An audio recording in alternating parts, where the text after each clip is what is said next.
Hey guys, in this video, I will show you how to retrieve Hotmail password. Alright, so let's begin with the video. To get started, open your preferred web browser and go to the Microsoft Outlook sign-in page. You're there. You'll see a prompt to enter your email. Go ahead and type in your full email address associated with your Hotmail account.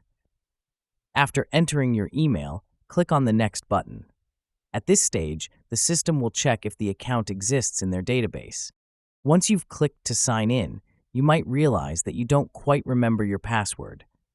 No worries, just look for the Forgot Password link on the page and click it. Clicking this will redirect you to a recovery page where you'll be presented with several verification methods. The most common is through your backup email. Simply enter your email, where Outlook will send you a verification code. Once selected, you should soon receive an email containing a security code.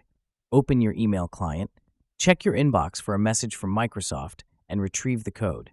With the code in hand, return to the password reset page and enter it in the provided field. After that, follow the prompts to create a new password. Be sure to choose one that is secure yet easy to remember. And that's it. So that is how you can retrieve Hotmail password. So that's all for this video. Thanks.